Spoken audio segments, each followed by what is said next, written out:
I went out in the shed the other day and made a couple of egg cups for when you have like dippy eggs. Now, I have a YouTube channel for the wood turning I do, and that was one of the reasons why I went out there. But the second reason was really to create some subjects or material to use in this video.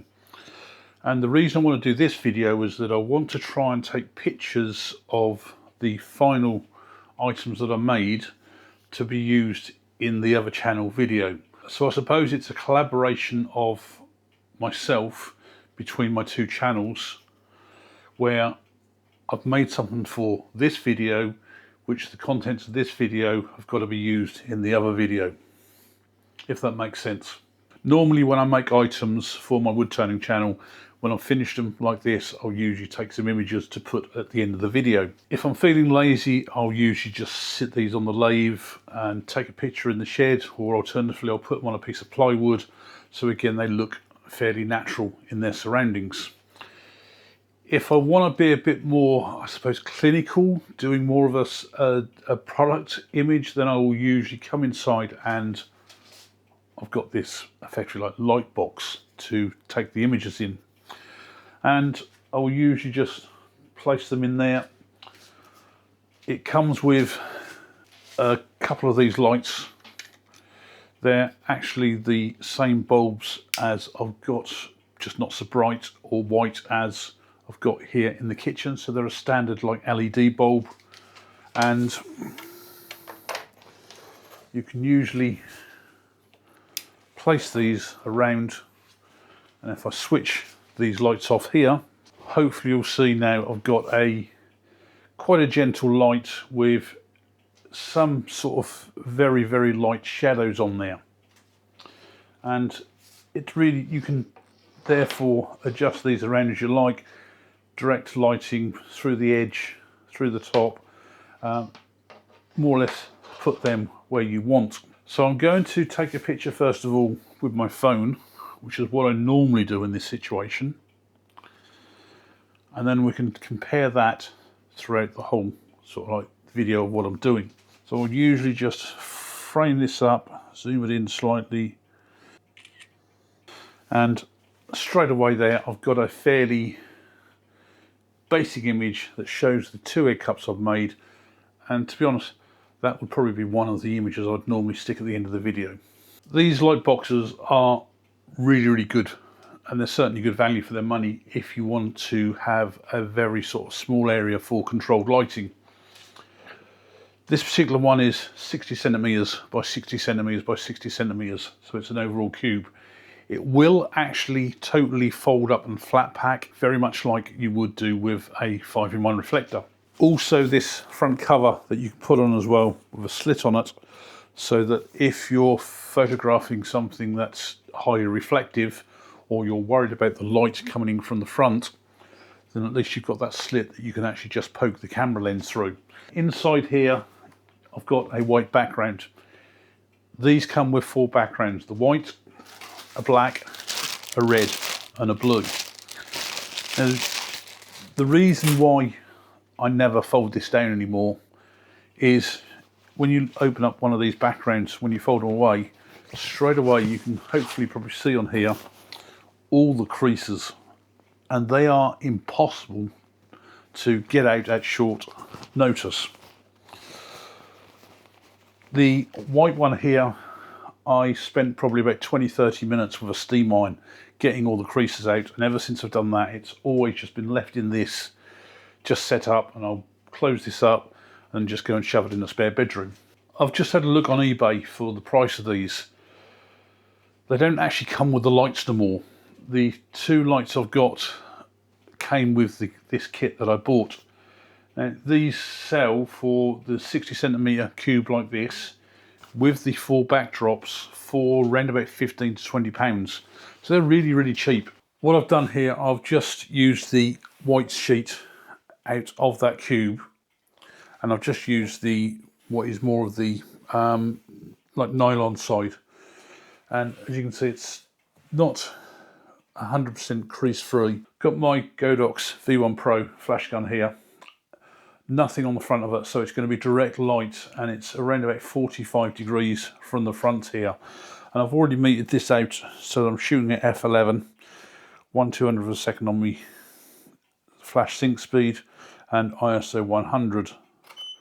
And when I take a picture there, it's very sort of like contrasty. I've got really deep shadows on the back there.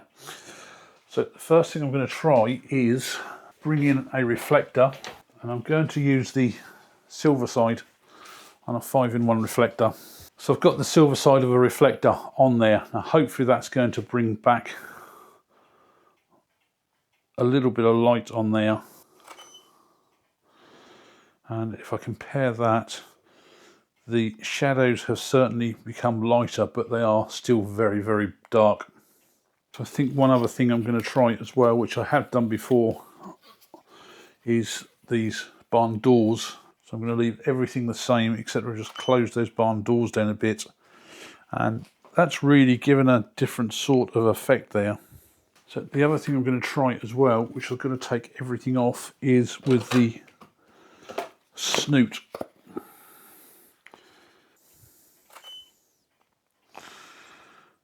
It's still kept that abrupt light, but I think for small objects like this, even the snoot still puts out quite a big patch of light. And my flashgun kit, accessory kit, also comes with this dome diffuser. So I don't know what sort of extent that's going to have on the image. Just going to take another image and see what that does. And it has softened the image a little bit.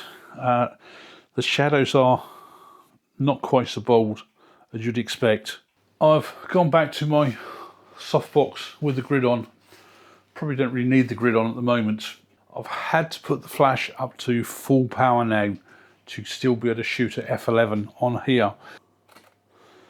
And that makes such a big difference with the image quality on there. That's very much like shooting in the softbox. The good thing is I've also just got the one shadow there as well, which is being generated from this. The reflector is probably putting a little bit of light back in as well, cutting down on those shadows slightly.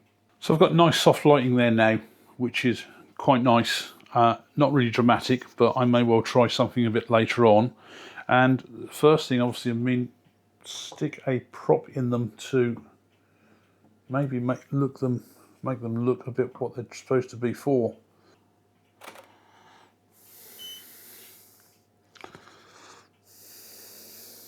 I've now replaced the white with the black that came with that light box, and I've gone for the velvety side. I can still see that there's creases on here, but obviously not as bad as they normally are.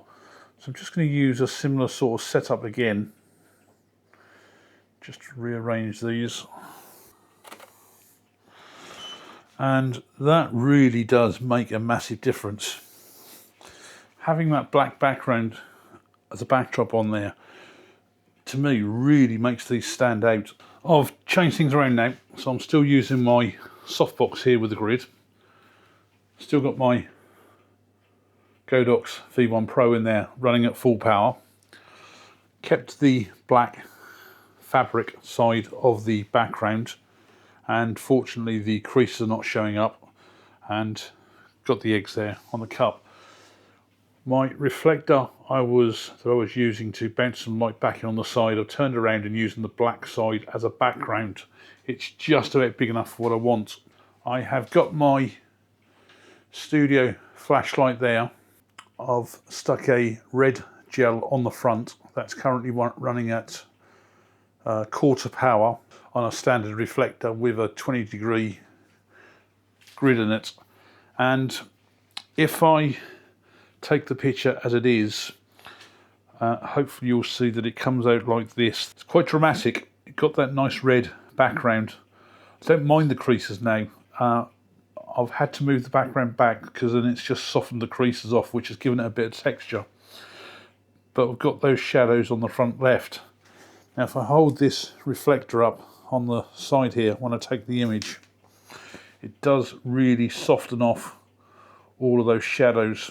So I'm going to try a few different gels on the background there next to see how much of a different effect that comes out at, but I do like that red on there, and I don't know whether I want to even try and get a much lower camera position or even raise the base up.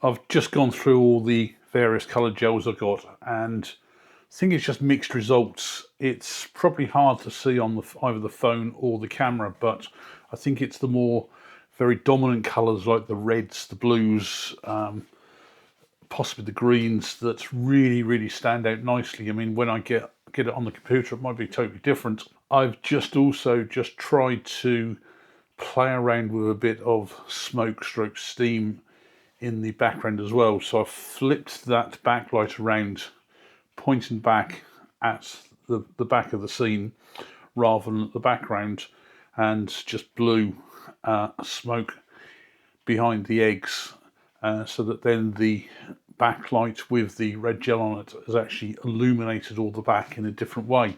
Again, it's very hit and miss, because when you start dealing with something like smoke or steam, it's got a mind of its own.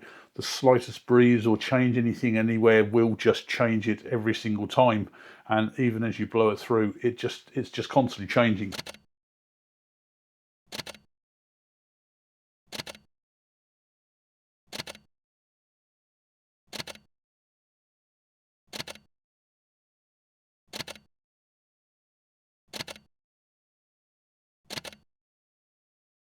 I think the next level up from this is possibly going to be cook one of the eggs, maybe do some toast as well. So I've boiled an egg, done some toast, and I've actually found I've overboiled my egg, which is a bit disappointing, but that's the scene there.